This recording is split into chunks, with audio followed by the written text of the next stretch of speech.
be addressing everything. We'll be addressing all your concerns. So, I think on this note, I would be Dr. Kakraka. You're welcome, sir. He will be taking the floor now. You're welcome, sir. Yeah, thank you very much. I'll be handing over to you, sir. You're welcome. All right, thank you so much. Yeah, I think you're muted, sir. You can unmute, sir. Am I okay? Yeah. It's clear now.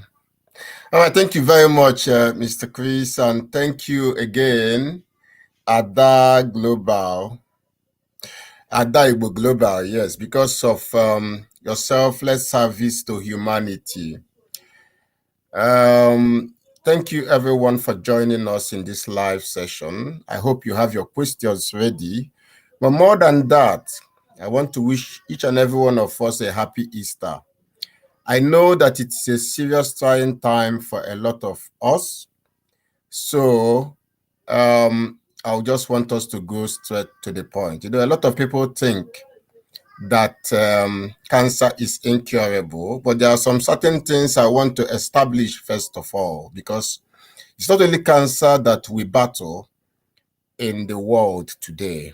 The challenge we have is that common medications that are used for several things, let us stop pretending these things does not resolve most chronic diseases. They only manage the symptoms while the root problem continues in the background. Now, and if you know anybody who has blood pressure, who has been on medication, for instance, amlodipine, that person is treating that to relax the blood vessel, maybe to force the pressure down, to reduce the numbers.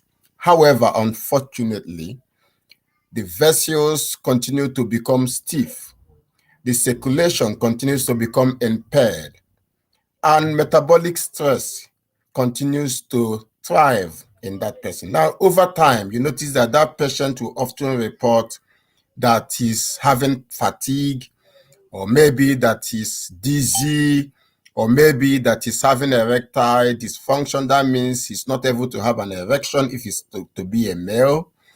And do you know that the worst part of it is that 99% of stroke patients are already on hypertension medication, yet they had a stroke, and some people do not survive that process. So they are on medication. The number is improving, of course, they're controlling the numbers, but some don't control the numbers, but the body continues to decline. Well, it's not only hypertension. There are some that are having some kind of pain, so they are now on painkillers, like, you know, people who are taking ibuprofen or taking any kind of analgesic medications. What these things do is to block the pain signals, to give a temporary relief. But pain is a message and not the root problem.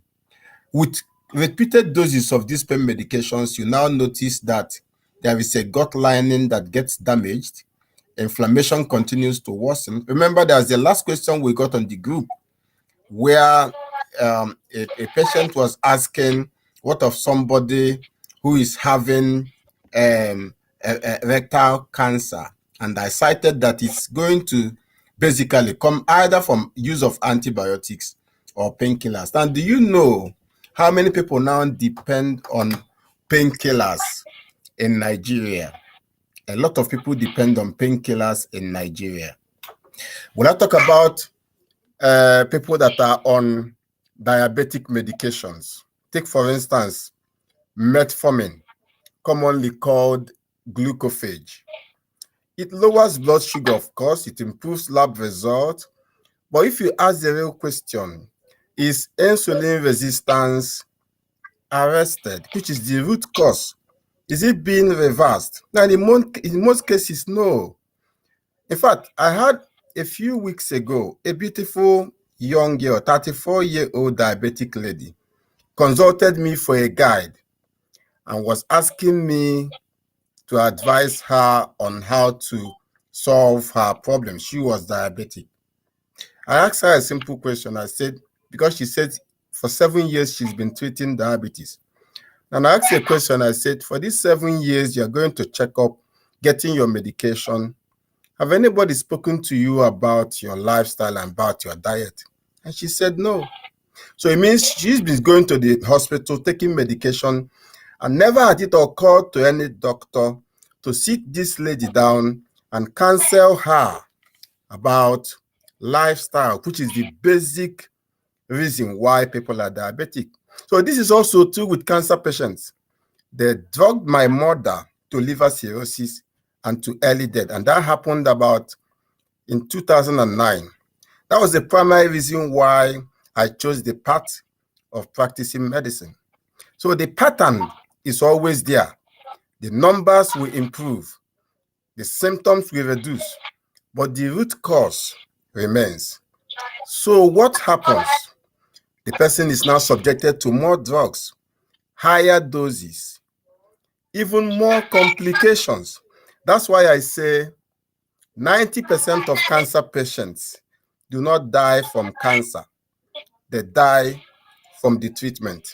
What am I saying is that these medications, of course, they will control the expression of disease, but they do not correct the cause of the disease. And that's why we are here today to share some revelation. And we're going to answer one very big question, very important question. Please, if your mic, please do well to mute your mic so that you will not distract others. Esther, your mic is still on. If you can do well to mute it, please. So why does cancer, just do well to mute your mic. Why does cancer become incurable in many people? And more importantly, what actually gives the body a fighting chance to reverse this cancer? Because cancer itself is not mysterious. I know a lot of us think it is. We look at it as a demon.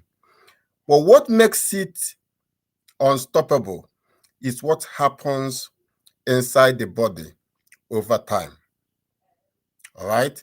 And this is very important for us to take notes. If you have pen and paper, the things I want to just share with us in just these few minutes, I promise that it will be transformational, because you will not have an opportunity from anybody. I don't care which oncologist it is, because this is 17 years of knowledge that I'm condensing and sharing with you. Because on a daily basis, we are receiving assaults, and these assaults continue to leave us struggling daily. I want you to imagine that you walk into a closed room that was just sprayed with a strong, maybe insecticide, or maybe a room that is slowly filling with carbon monoxide. You know how you power your Pass My Neighbor generator, and somehow the exhaust fume is directed to the window of your room, and this thing is coming in. Imagine how you stay there being suffocated by that. At first, you will feel it. Over time, you notice your eyes will begin to sting. Your chest will begin to tighten.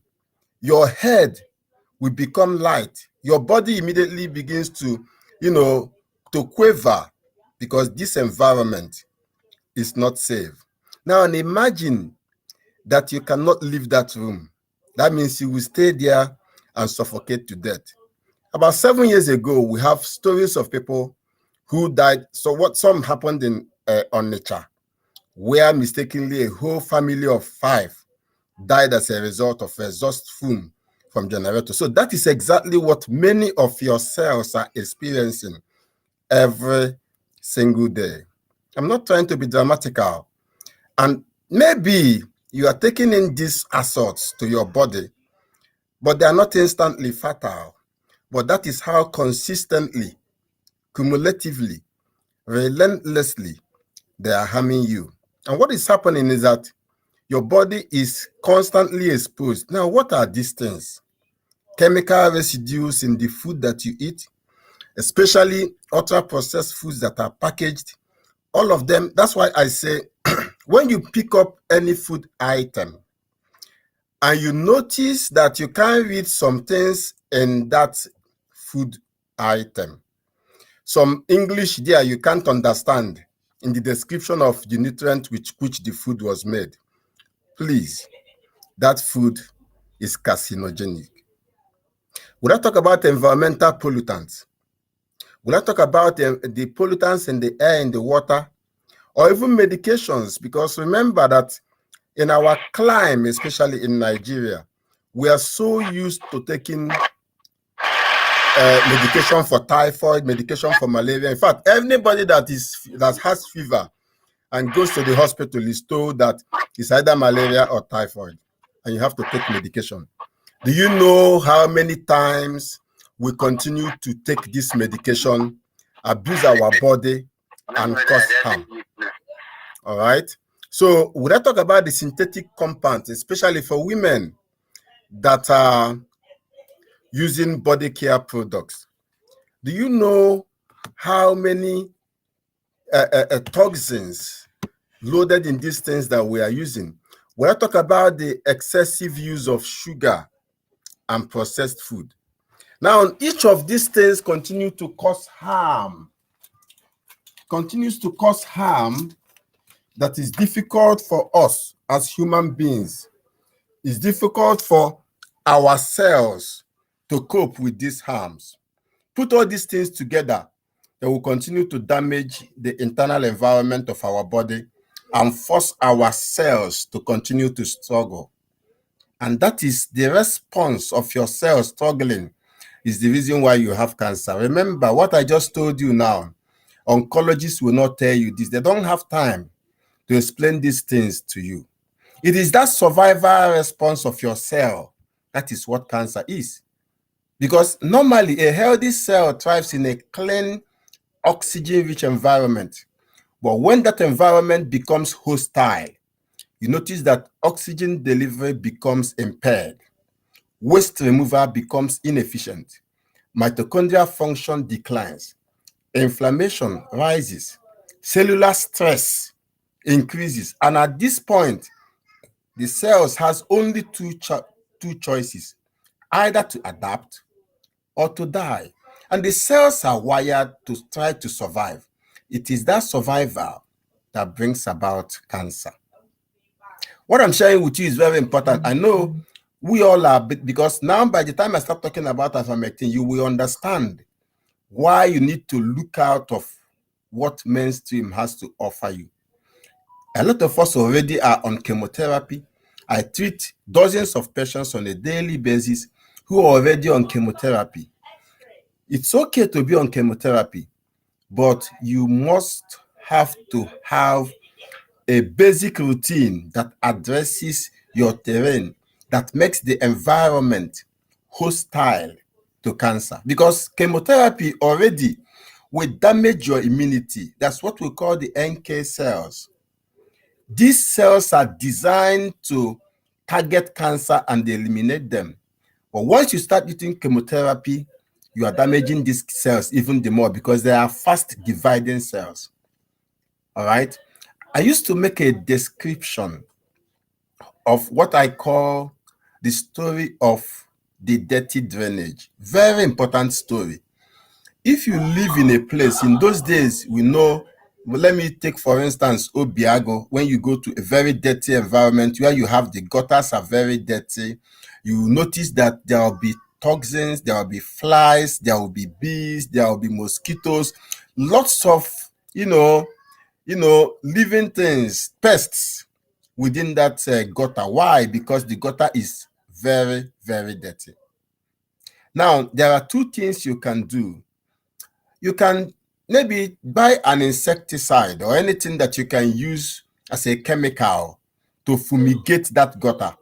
If you do that, temporarily, you will take care of the parasites, of the bees, of the pests, of the worms, of the mosquitoes in that gutter. But eventually, after a few days, those things will come back again. Why are they coming back? They are coming back because the environment continues to become welcoming to them. But if you say, no, I want to take an alternative route, I want to clean the gutter. So you get shovel, clean the gutter properly, get a tap and the water, and wash the gutter very well, sweep it very well, clean it properly. Make sure that it doesn't have any other dirt or stains or munch or anything in it. you will notice that even without using insecticide, even without using any fumigant, those pests, those mosquitoes, those bees, those flies will all disappear. Why? Because the environment cannot tolerate them anymore. Now, if you just decide that you are going to use chemotherapy to address cancer, you are just trying to use fumigants to address that same gutter without doing a work on the terrain. What I call the terrain now is your body. Because if your body is hostile to cancer, it will not grow. And the only way it should be hostile to cancer is for you to exist in a natural, clean environment, for you to eat clean food. When I say clean food, I mean, because what we eat nowadays, you know that it is not clean. When I say clean food, we used to talk about that if a food has a label, it's likely not clean. So if you go to your market to buy beans, to buy rice, to buy yam, to buy mango, to buy banana, these things don't come with a label. But if a food comes with a label and have more than 5 or 10 ingredients, then I can tell you that it will do more harm to your body, especially in this trying time. So we are talking about fortifying your environment because you want to make your body to have the capacity to cope with the stress that is already existing, so that it's easy to, have pure oxygen. It's easy, to have the enabling environment for your cells to thrive. And this is what I say is when the body is trying to survive a toxic terrain. That's what I want to label that toxic terrain is what fuels cancer. And in many ways, you have what I call the maladaptive survival response, especially to a chronically damaged internal environment. Now, do you know what the real problem is?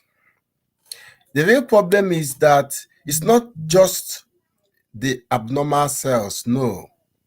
The problem is the environment that forced the cell to adapt in the first place. That is the biggest problem that we have.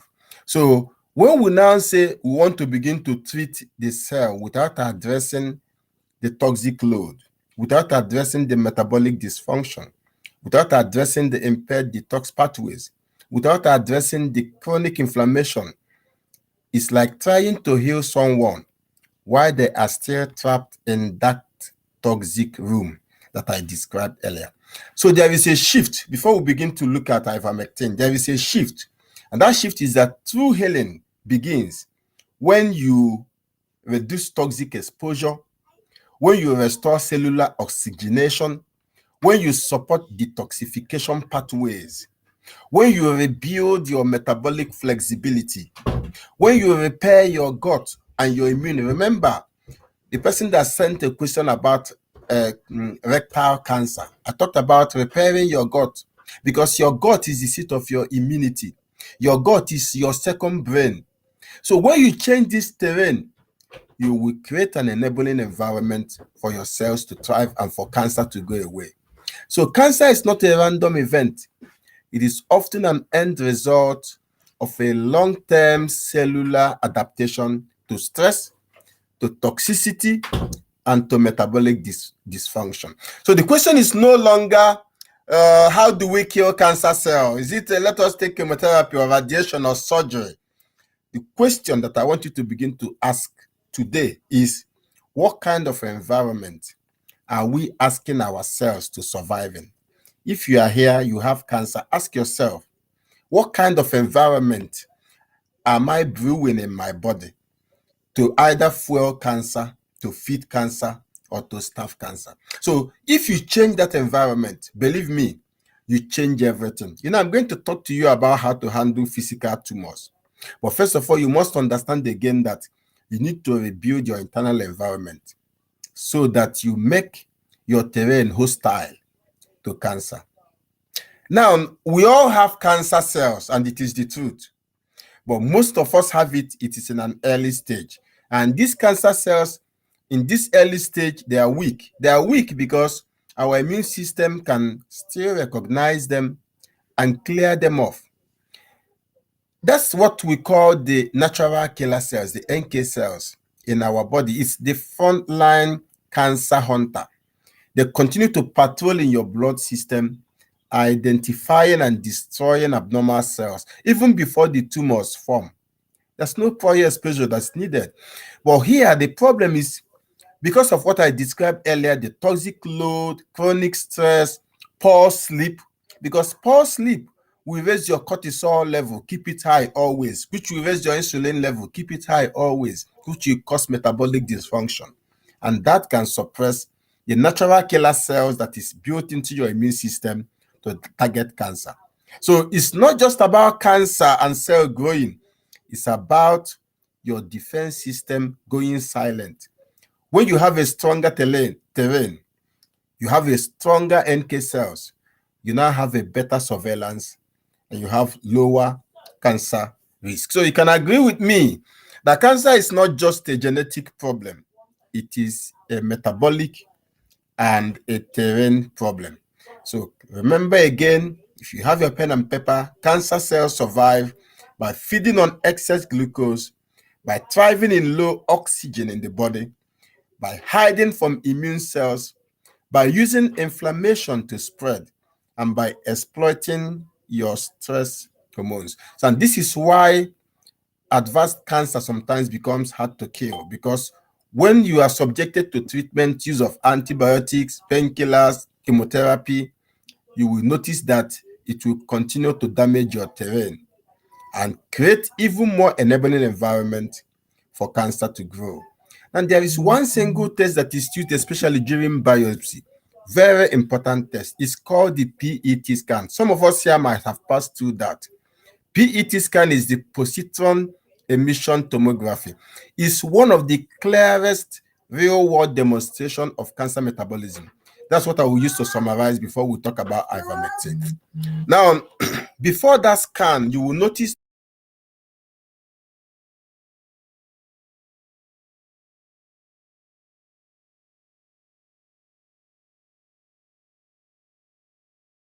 is that when they are now observing, they will notice that the cancer cells will light up on the scan when they are scanning. And why that happens is because cancer cells tend to absorb far more glucose than normal cells. So what this shows is that cancer cells are highly glucose hungry. They rely heavily on glycolysis. That is why when we talk about handling cancer metabolically, what you eat matters a lot. If you are able to completely eliminate sugar, you are not going to be feeding that cancer. You are starving that cancer. And that's why we promote not only ivermectin, fenbendazole, and other. In fact, there are several,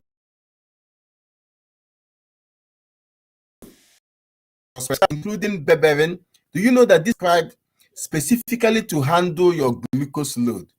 So imagine if just by doing nothing, just adjusting your glucose intake or taking nothing that has carbohydrate in it and focusing on what I call the plant-based ketogenic diet, do you know that you will be able to starve cancer and you will not depend on several other medications? You just take ivermectin, fenbendazole, and diet, and you can be able to manage and starve cancer and get rid of it from your body. Because you can see from the PET scan that cancer depends on glucose to thrive and to grow. And that's why when some people come and tell me that cancer is genetic, my mother had it, so I'm going to have it, I laugh, because it is not science. Personally, I tend my patients with plant-based ketogenic diet and advise you, you have your phone, you have your Google, please do a research on it and help yourself. Chemotherapy, radiation, surgery, and drugs mainly, they can target fast dividing cells. But as cancer progresses, the blood flow to tumors will reduce. The fibrotic tissue will continue to block drug penetration. And then the cancer cells will be slow in division. And the cancer stem cells will continue to hide so that your immune system cannot even see them. All right. So these drugs will now reach fewer cells. And the cells will now adapt and become resistant and continue to cause harm in your body. And that is how the disease progress and continue. Now, we're going to talk about ivermectin. I've shared so much, and just like our host here brought us to the knowledge of William Mackis. I know some of us, you have seen everything that was shared about William Mackis. It's very, very important that you take your time. Anybody, I remember the last interview I saw with, what's the name of that woman that came out and said she had cancer. That was the last interview that she went to. And they were now asking her a question. They said, how did you come about this diagnosis? All right. So it's important that we all understand what we want to talk about William Mackis. Because if you come about your diagnosis, the question is, how much time have you spent on trying to understand your diagnosis? And what are you doing? Or you just want to rely only on what you are told in the hospital? You're not conducting your own personal research. Do you know how many people that have died from ignorance? Just ignorance alone, not understanding what is going on. So Ada Igbo Global have tried to bring this knowledge to us. You know, I appreciate them, but we have to go an extra mile. We all have to go an extra mile, do our own research, and find viable information that will help us. Now, for ivermectin in preclinical research, when we say preclinical, it means in the lab and animal studies. Ivermectin has shown potential, and that potential they have shown is to disrupt cancer cell metabolism. They affect the growth pathways of cancer. They increase the stress that cancer have. Now, Dr. William Mackis, he brought our attention to this proposed drug protocol. And according to the practice and what I do personally, because we have the low dose, we have the high dose. For the low dose, it's like taking maybe 0.5 milligram per kg. So your job is to first of all find out what you weigh. If maybe you weigh 50 kg, according to the first low dose prescription, you will be needing about 25 milligram of ivermectin. And most ivermectin that you're going to find in the market, if you happen to find them, and I know that our host here have them, those ones, some come in the rendering of 12 mg. That means if you can take just 2 of that daily, you would have been able to sort the low dose requirement, which is especially for people who are having cancer in remission, or people who have a strong family history of cancer, or people who have a genetic predisposition of cancer, or people who are using it for prophylactic use. Now, prophylactic, you can look at it as preventative. And there is something that we used to practice years ago when I was very small. My mother used to do deworming for us. So she will, every 6 months, she will give us a medication. That time, either albendazole or mebendazole. And I know some of us will remember, we used to do that deworming. But today, we think we lived in, maybe in a civilized world that we don't need it anymore. Otherwise, tell me here, how many people here have dewormed in the last 6 months? So when we say for prophylactic use, it's important, at least even if you don't have cancer, deworm once in 6 months. It's important because these parasites are everywhere. If anybody tell you that they've gotten rid of parasites, that person is lying. The only thing is that you can't, some of them, you may not be able to see them with your eyes. All right? But think about infection with say bacterial infection or fungal infection. If somebody come and tell you now that we have gotten rid of all the bacteria in the world, that person is telling you lies. Why are we still having people hospitalized with not just now syphilis or gonorrhea or HIV/AIDS or what? This one that are coming with resistant, whereby regular medications or antibiotics that they used to take now have failed to work. So we have not gotten rid of them. We have not outgrown them because of civilization. No. I don't want to go into the science of how parasites are gotten or how they are, transferred. It's not our business today. Our business is cancer and discussing ivermectin.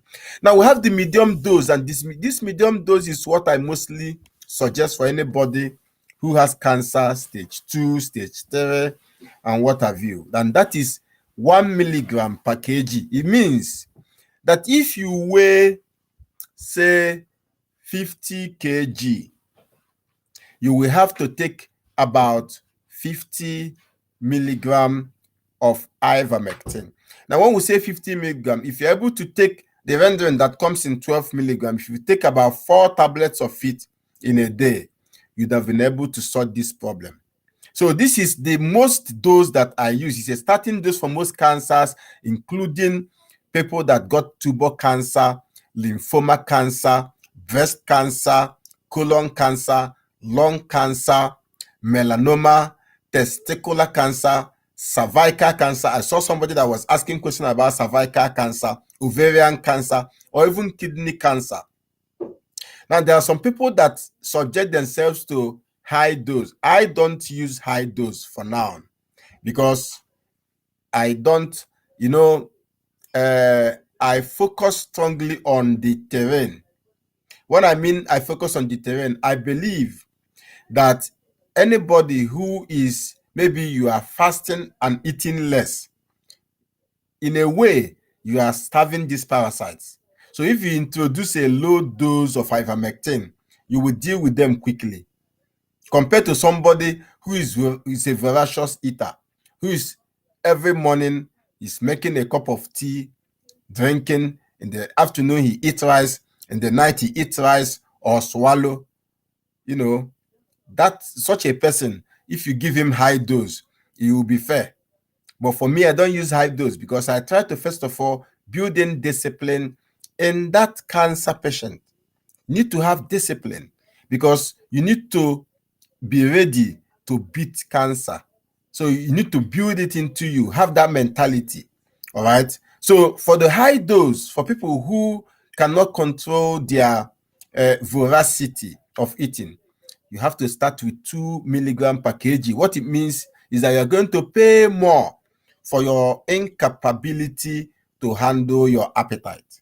You will have to pay more because now others are taking maybe 50 milligram a day. You will take 100 milligram a day if you are 50 kg. All right. So that's a starting dose for that description I gave. But here, William Marquis gives that for aggressive cancer. You have tubal cancer, you have leukemia, you have pancreatic, and you have brain cancer. These are very, very aggressive cancers. They are aggressive because they are fast dividing cancers. And they are fast dividing very quickly. Before you know what is going on, they take life very fast. So in such issues, if the person cannot control his or her appetite, then he must have to go on a very high dose to target all this aggressive tumor and get rid of them in the body. Now, I think these are the 3 kinds of doses. Although ivermectin, according to William Marquis, he also used a very, very high dose, which he said is 2.5 milligram per kg. But that is when he noticed that the cancer patients are very desperate, not only desperate, but desperate because they now have few days to live. That's when he used that level of dose. Or maybe if the person have an extreme tumor or metastasis that is now causing a problem. There's a kind of tumor you will have. Why a lot of us are really afraid of tumor? It's not because of any other thing. Sometimes it's because that tumor may have maybe be mounting a pressure on a part of the body. If you have a tumor on your hand or on your breast, it's not mounting any pressure on any part of your body. But if you have a tumor in your lungs, it will be stiff. You'll be finding it even difficult to breathe. So in that kind of situation, I call it a desperate situation. That's where a very high dose is required, and very, very structured lifestyle is implemented to be able to get appropriate results. So these are the doses. And also, William Marquis combined this with vitamin C, very high dose vitamin C. In fact, in some levels, he used like 50,000 milligrams of vitamin C. That is intravenously. Or maybe if they're taking it orally, he gives 5,000 to 10,000 milligrams of vitamin C. I also give vitamin C, but not in this level of milligram because, like I said, I strictly want to adjust the terrain and the diet of the patient. So, it is from here, small from here, small from here, so that you can have a balance in what you are doing. Everything you do with wisdom, and as you do, you observe. In fact, it's very important. As a matter of fact, if you start with maybe 1 milligram a day per kg, you have to go use a weighing machine, check yourself and know what you are weighing, so you can ladder in the number of milligram that you need in a day, and you start the treatment. Most prescribed is 1 milligram a day, and after 2 months, you observe yourself. That means you have to go back again to do an imaging. If you have ovarian cancer, testicular cancer, cervical cancer, you have to go back again, or breast cancer, you have to go back again and check, so that if you are seeing impact after 2 months of treatment with ivermectin, then you can continue, or you can even double the dose. So we're not trying to be blind because we're taking ivermectin. So we're not saying it is the final answer. All right. Now, for some people that have lymphoma or maybe leukemia, cancer, ivermectin may not have a very significant impact on those cells' ability to form colonies. So, however, it is still useful. And how it's useful is because when it destroys any kind of parasite in your body, those parasites that is causing inflammation, those parasites that is damaging your immune system, it will get rid of them. So you can have time again to rebuild your immune system. And remember, ivermectin also goes after cancer stem cells. This is very important because chemotherapy does not. All right. So very quickly, let's talk about tumors. I talked about tumors earlier. If you have any kind of tumor, before we talk about question and answer, it's good we address it. All right. Now, let me start with a caveat.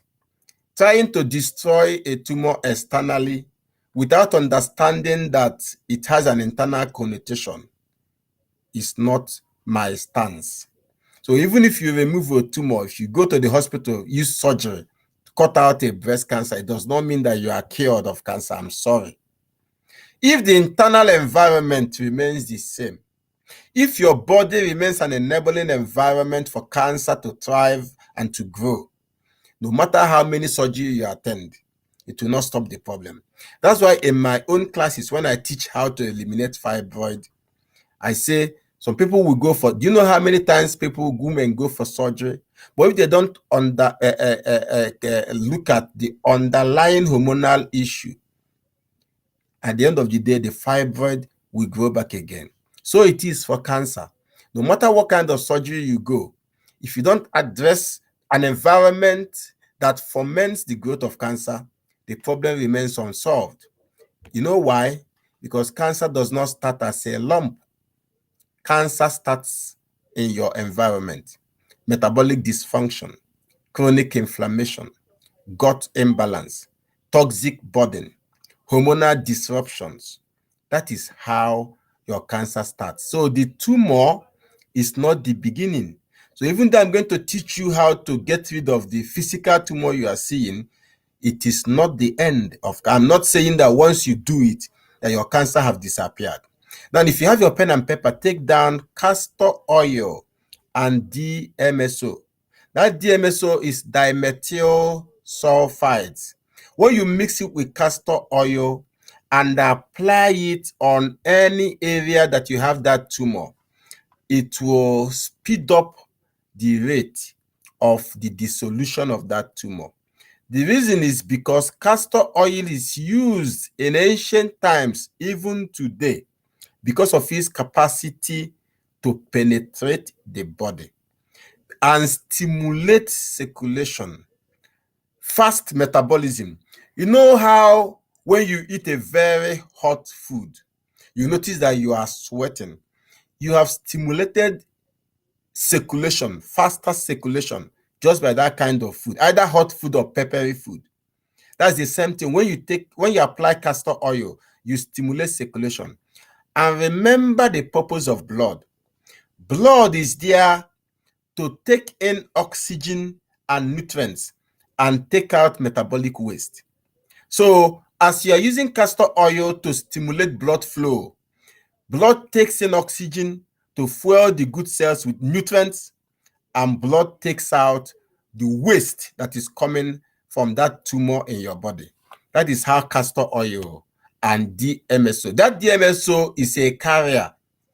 You can find it if you just Google it. If I say, you can buy on Jumia, you can buy on Konga, you can buy on Gigi. DMSO is a carrier substance that helps to speed up the rate at which that castor oil passes through your skin. There's another one that we call the fig poultice. Is number 2. If you get a fig seed and you grind it and you mix it with equal part of DMSO, all right, and apply it on any area where you have any lump, whether it's on the breast or any physical lump. These figs contain enzymes and plant compounds that have the capacity to draw out and soften your tissues.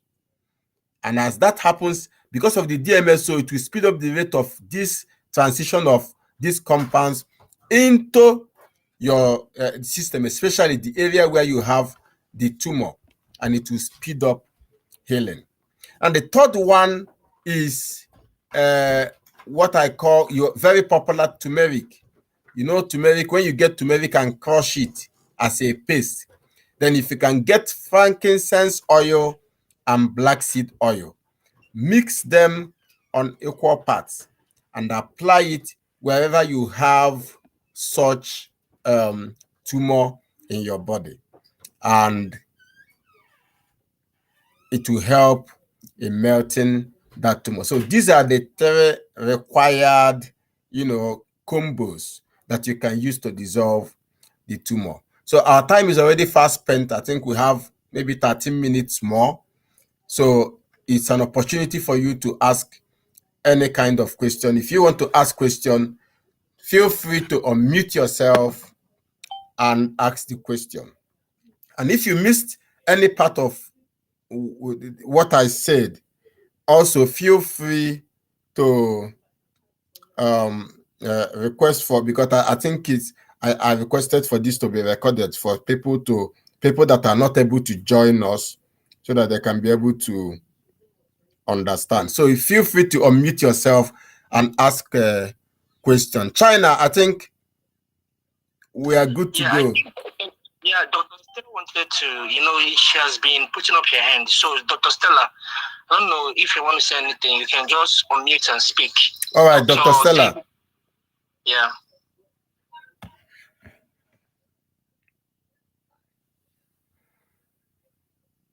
Yeah, you can unmute. You can unmute, ma. Oh, I said thank you very much. Event has overtaken that. Thank you so much, because while he was talking about the lady that claimed she had breast cancer, that's the Blessing CEO. Yeah, Blessing CEO, correct. I forgot the name. Yeah, thank you, sir. Yeah. Yes, sir. Okay, doctor. I have a question, Doctor. You talked about taking ivermectin depending on your kg, your weight. So for someone maybe it's 50 or 60 kg, you say that should be taking 2. For how long? How long should the dose take? How long should one be taking the ivermectin? All right, I said that what ideally you would have done an imaging or maybe a scan to see where the cancer is in your body, the level of spread of cancer, and you keep it. After 2 months of using that ivermectin and probably with a combination of fembendazole, you can go back for the test. And like I said, it's not only taking the medication, you have to as well adjust. To the degree that you adjust will determine how fast your healing will come. So if you continue to eat ultra-processed food, sugary foods, then you are not helping yourself. So you have to make adjustment to rebuild your terrain. So when you do that, after 2 months, you go back again and check. That checking does not mean you are going to stop. It is to check the improvement. Because if you check and you are not having improvement, then you come back so that we can look at it again and know what you are doing wrong. Okay? But if you are seeing improvement, then you go ahead. Eventually, you might go the second time after now 4 months and see that you don't have cancer again. That's the idea. So the idea is not that you're going to continue to be on that dose forever. If eventually you was able to clear your cancer in 2 months, you don't have any reason again to continue with that level of dose.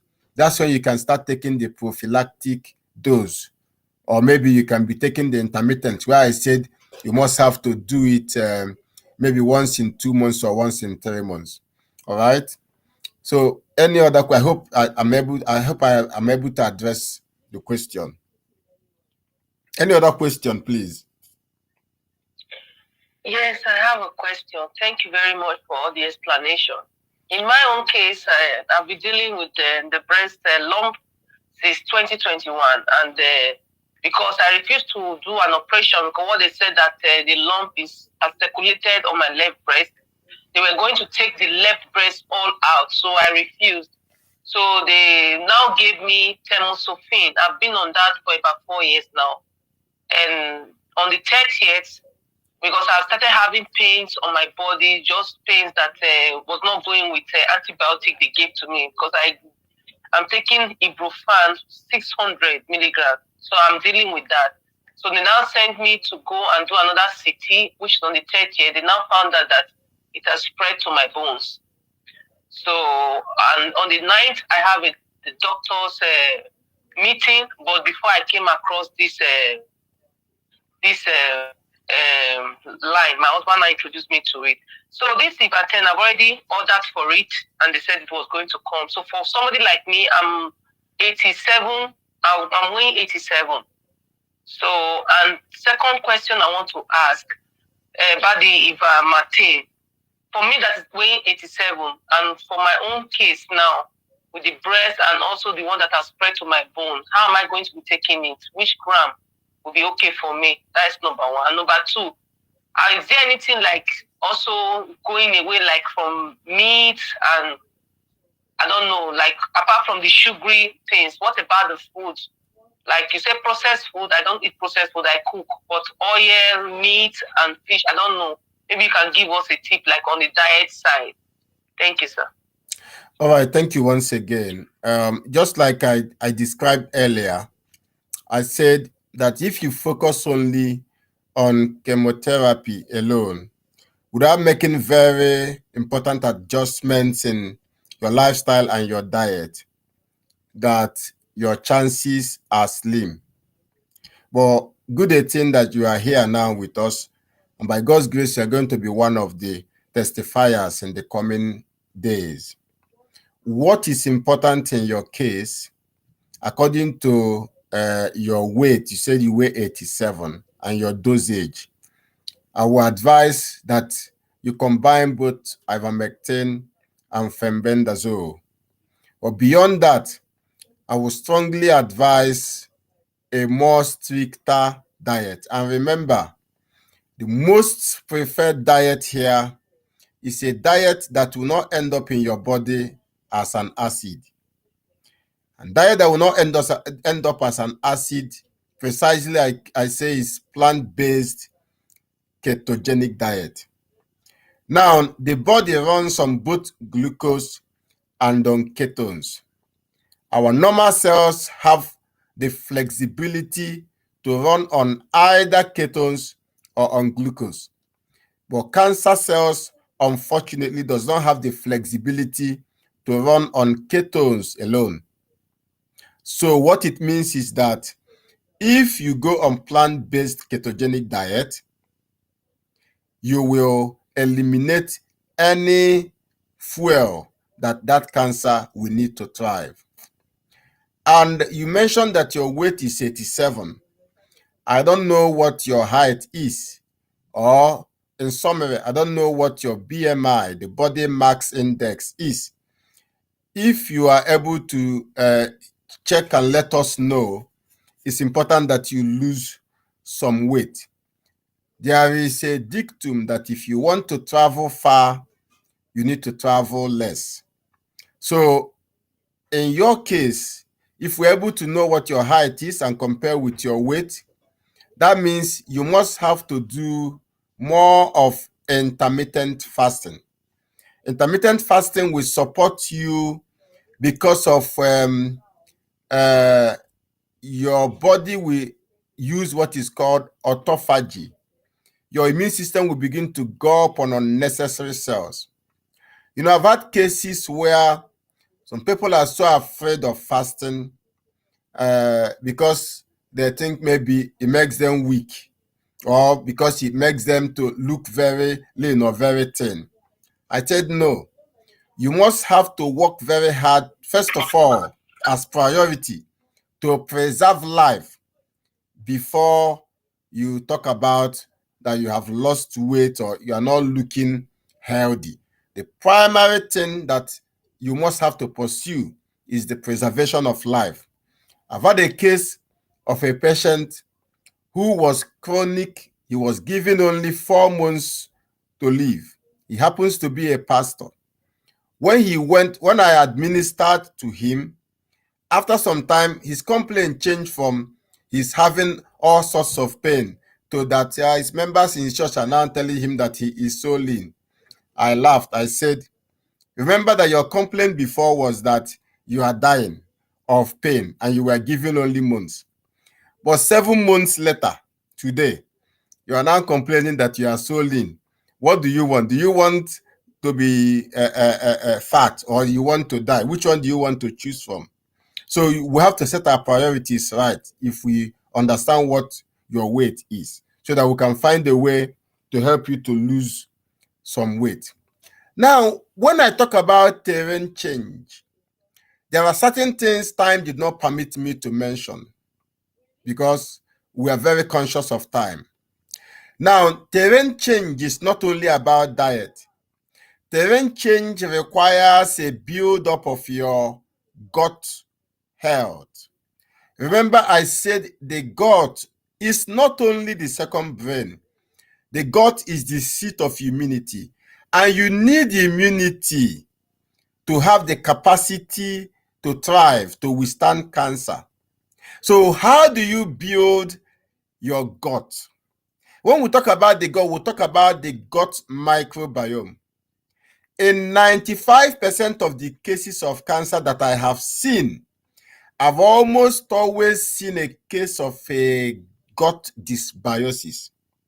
I remember the last person that asked question in the group on colorectal cancer. What did I ask the person? I said, how much antibiotics or painkillers are you using? He said he's been on frequent antibiotics. I said, yes. So it confirms the fact that 95% of cancer cases. So there is a direct correlation between cancer and the use of antibiotics. Now, when I say antibiotics, it's not only when you go to the market to buy anti-malaria or anti-typhoid or any antibiotic, ciprofloxacin or what have you. No, not just that. When you eat foods that contain preservatives, you are eating antibiotics. When you eat foods that contain preservatives, because remember, what the preservatives are in the food to do is to extend the shelf life of that food. And how does it do that? It do that by checkmating the activities of microbes in the food. So what it means is that if you are eating foods that are packaged in the can, in the bottle, or anywhere, they have these preservatives in them.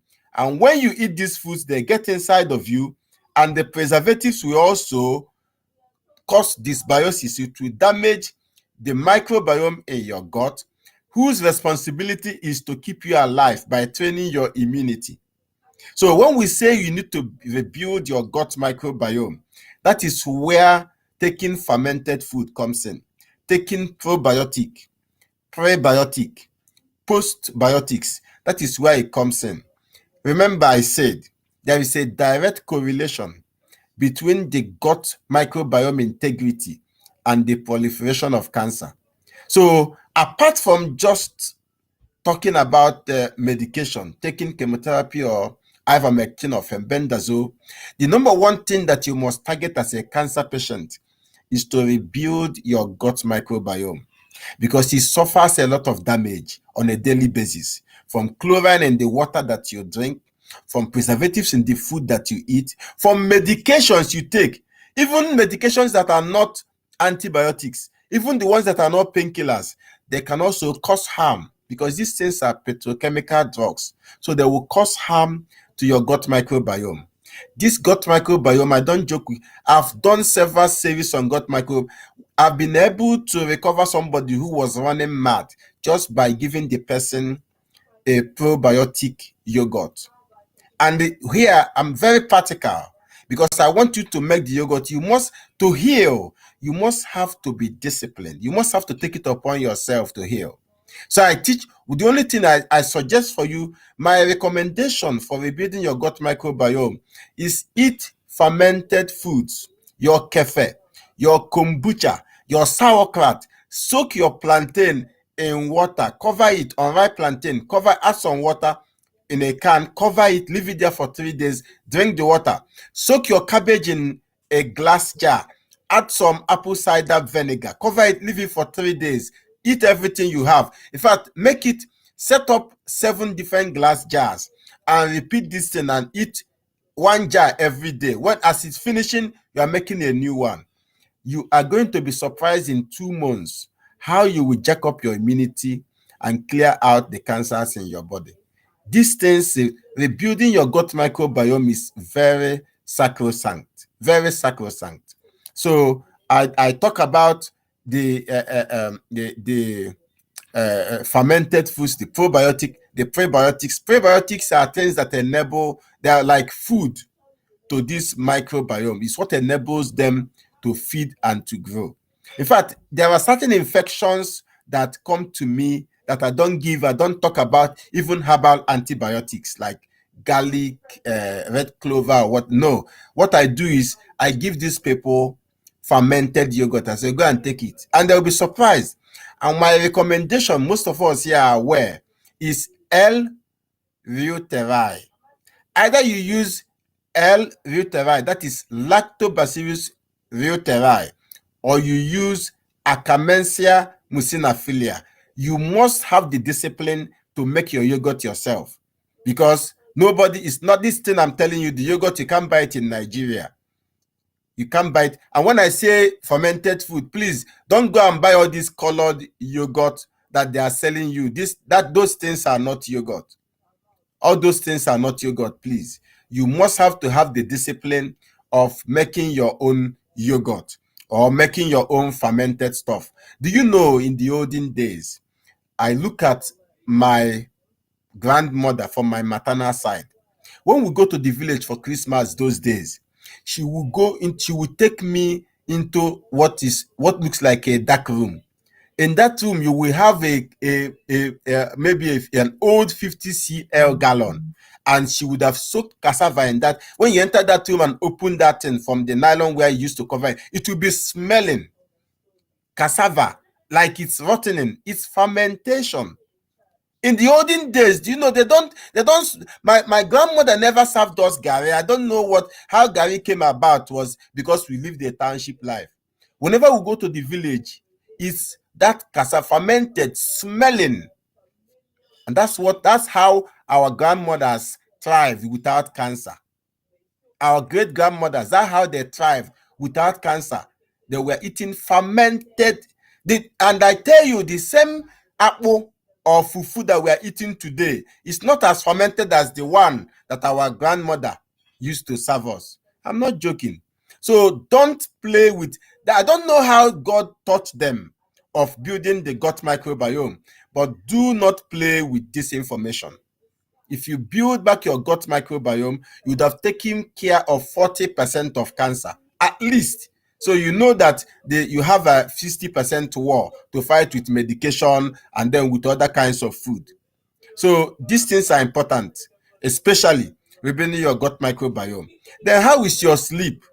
Because your sleep, again, will determine, the sleep is a cycle that determines when your immune system is rebuilt. So if you're not getting perfect sleep, you must have to find a way to build it in, or at least start taking supportive minerals like magnesium glycinate to help you. Now, this magnesium glycinate, you can get it if you are eating nuts. What my regular morning breakfast is a smoothie made of avocado pear, nuts, and fermented yogurt. Fermented yogurt I make myself. Nobody makes it for me. It's a discipline. So if there's anything I would devote my time to do for myself, I don't have cancer, but I have a mother that died from cancer. So that means if it happens to be a genetic problem, I must have to be taking it prophylactically, having a solution, to not have it. And that's why I promised all my siblings, my sisters, I said, you won't have cancer, but do this thing so that you would have built your immunity against cancer. So it's very important you get appropriate sleep. All right. It's very important you eat a clean diet. I suggest a 1 meal label diet. So if you want to eat fio,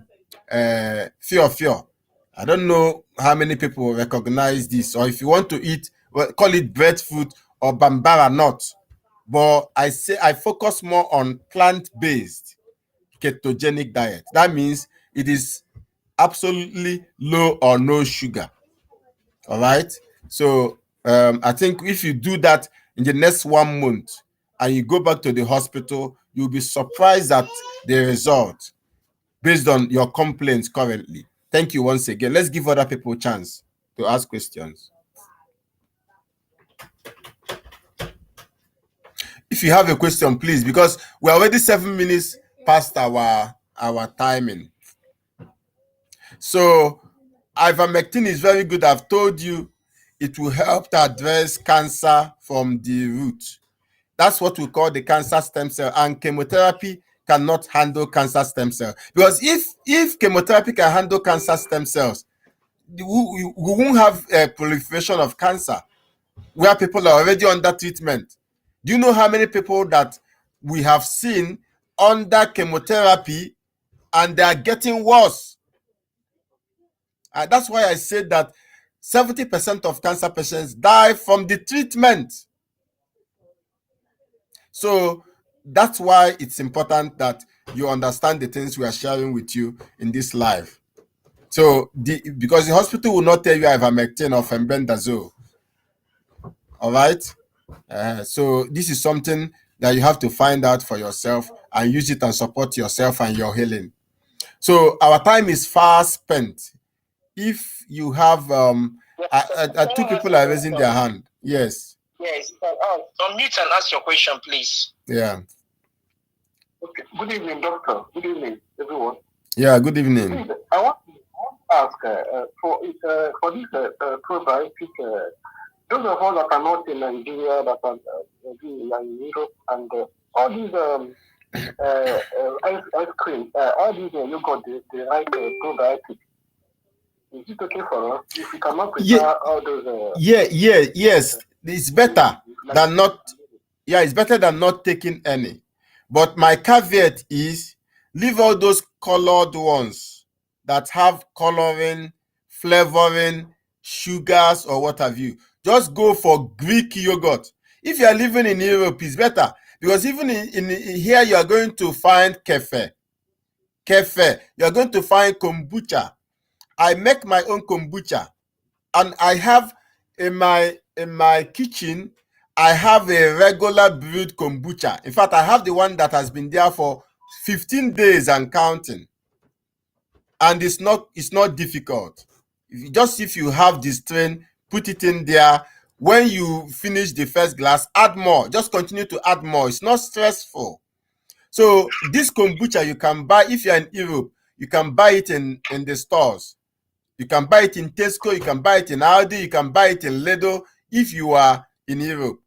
You can buy kefe. You can buy, if you are in Europe, you can buy, kimchi. Kimchi is a type of fermented cabbage that is popular in South Korea. You can buy it in Europe here because they make it. So just use your phone and Google fermented foods and you will see a lot. You will see a lot that you can order. The most important thing is look at the label and make sure that it says it has live cultures. All right? Just look at the label and make sure it says that it has live cultures. All right, thank you so much. All right, Joe is raising his hand, and maybe we can take one or two more questions because our time is fast spent. Yeah, thank you, Emmanuel. Good evening. Good evening, Doc. Okay, it was the one. All right. Osborne is asking a question now. Yes, please. Good evening, Doc.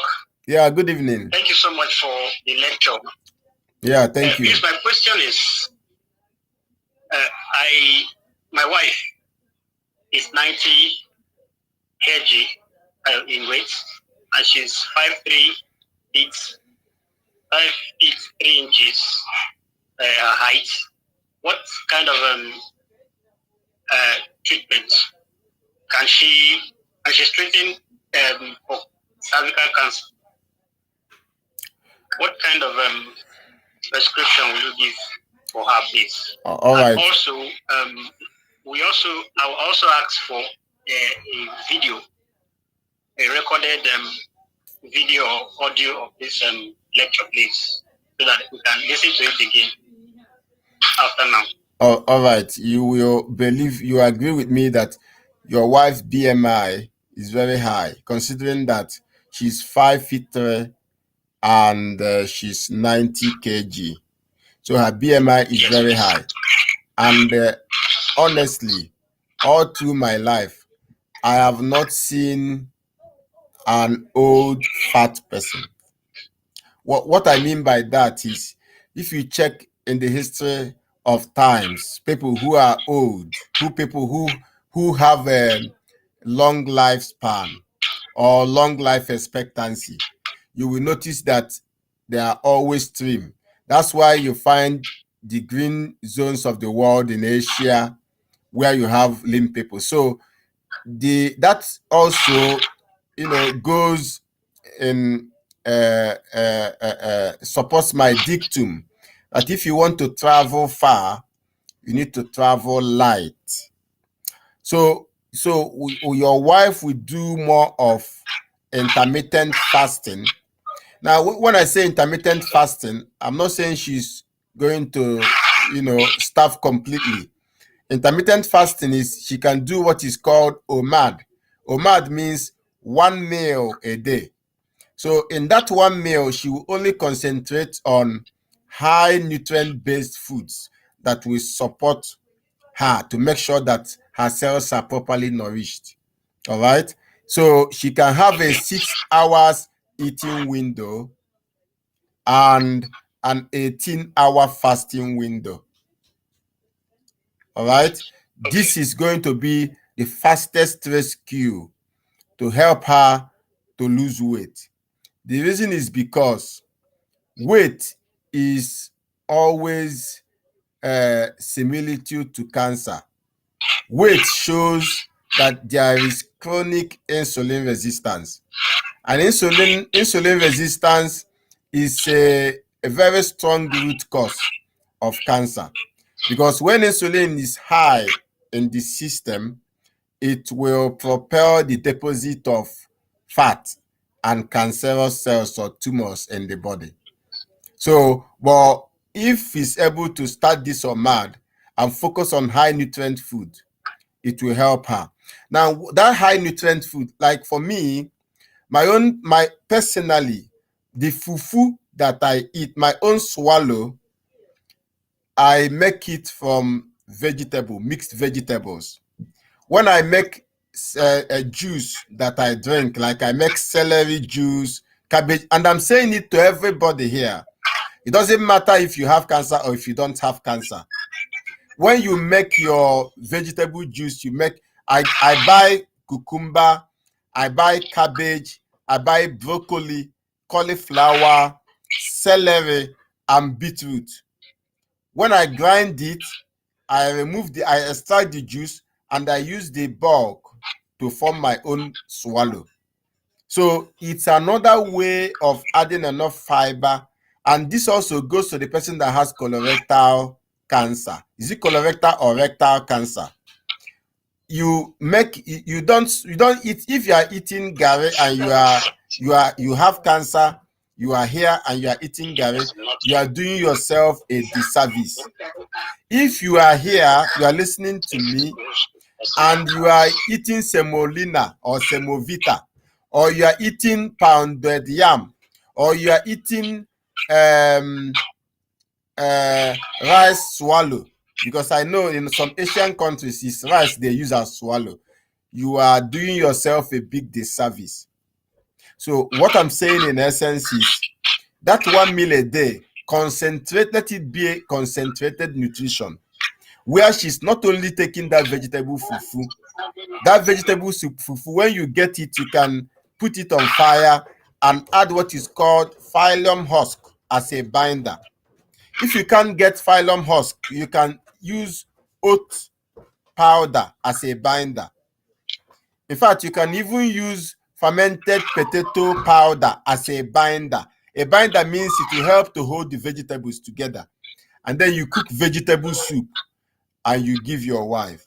If that's what she eats in a day, after 1 month, you will be surprised. You might look for the cervical cancer. If you combine it with ivermectin and fenbendazole, you will look for the cervical cancer, you will not see it. But that is, like I said, that is the only way. You have to find a way to, get her to eat less so she can lose weight. That losing weight she's losing. I told you the story of the pastor that had 6 months to live that came, that I addressed. Do you know that case, when I was describing to the man, I told him, good a thing that in this protocol, you never came to me and complained, doctor, I was fasting, and in my fasting, I lost my eyes. Or maybe I was fasting, in my fasting, I lost my heart, or I lost my kidney, or I lost my liver. The body has the wisdom to remove waste and not to remove important organs. So nobody have fasted and fasted and fasted and wake up one day and find out that his teeth has disappeared. It's not possible. The only thing that will disappear are things that are less important in the body. So it means that if you continue to fast, eventually you will fast away the cancer. It's true.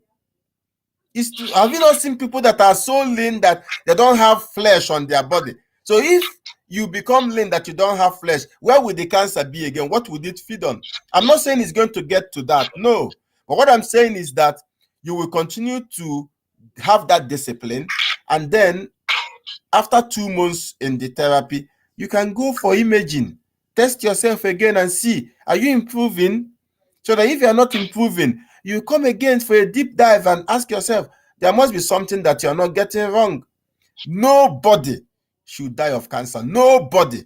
With what we know today, nobody should die of cancer. if you do the right thing. Now, my story in closing is, if maybe, for instance, you want to go to Lagos and you came out to the park, you saw an SUV, this Toyota Land Cruiser, and that Toyota Land Cruiser is going to Abuja. Remember, your destination is Lagos, but you saw a very comfortable Toyota Land Cruiser and it's marketing to telling you, come and enter, we're going to Abuja. And another keke is there telling you it's going to Lagos. All right. Now, can you mute your mic, please, so you can listen? Now, if you enter that Land Cruiser because it's beautiful, you cannot get to Lagos. Never. You can't get to Lagos. But if you enter keke, along the line, maybe when you get to Onitsha, it will break down. You find another keke. Eventually, it will take time, but you will get to Lagos. So if you don't imbibe what we are sharing tonight, it looks like you have entered the vehicle going to Abuja, but yet you want to get to Lagos. If you want to heal, you must be on the trajectory of healing. You must be on that path that takes you to health. And the only path that takes you to health is to rebuild your body. Remove the things that poison your body, that assault your body, and put in the things that creates a welcoming environment in your body. And you will notice that the cancer will disappear.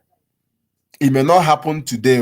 That's why I said, if you use keke, maybe it will come to Onitsha and break down. But the most important thing is that eventually it will happen. Why? Because you're on the right. Do you know how many people that are on the treatment and they are doing the right thing? Maybe the speed, you may be hoping that maybe after 1 month, all the cancer will disappear. Maybe it will not disappear.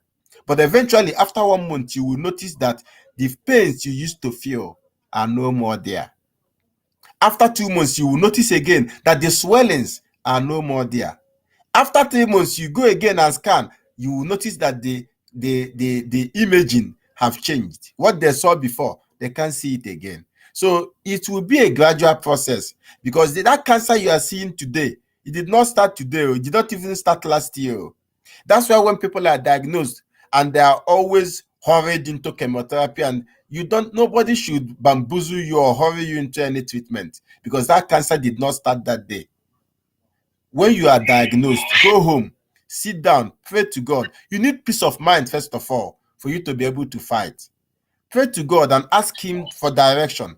He should direct you, guide you. Begin to do research. Is it not research that brought us here?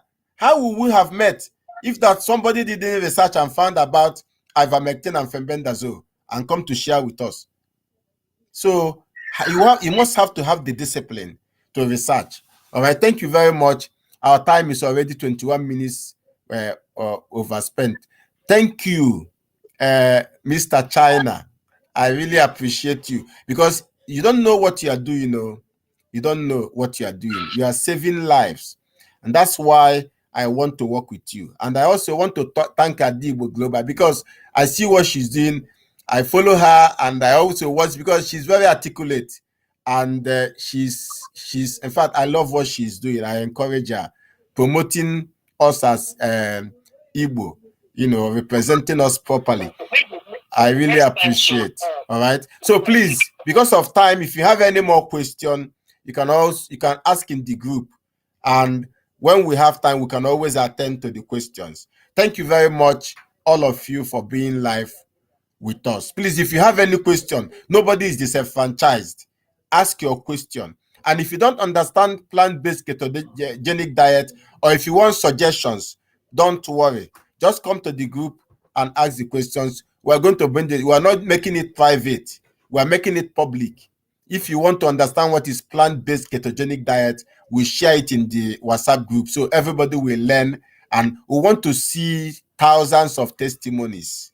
We want to see thousands of testimonies. So thank you once again, and God bless you all. God grant us speedy healing in our battle against cancer. In Jesus' name, amen. Thank you, Mr. China. All right. Thank you, Dr. Stella. Thank you so much. Yeah. All right. Thank you. All right. Bye-bye. Yeah. All right. Thank you. All right. Bye. Good night. Yeah. Yeah. Yeah.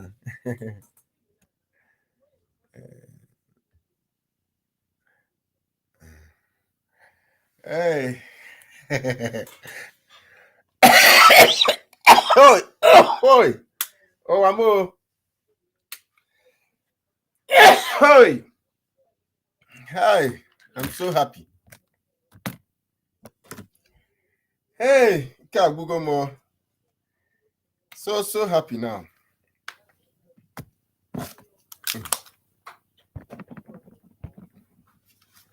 Honey Alpha. Okay, Florence Alpha. Now, I'm going to search and get send you on Amaranth. You might need a Kunua. Number one, Amaranth before Kunua. Amaranth. Oh, yeah. Yes, yeah. Ashia, I'm going to go to from a band area and buy the whole something. Now, UK, but or die as long where online, as long where level on you go before I send there for free. So now see okay, I can try handles on get add there. Oh, that time around. Okay, very powerful.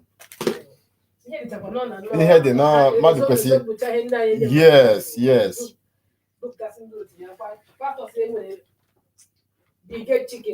I imagine. Oh, yeah, now.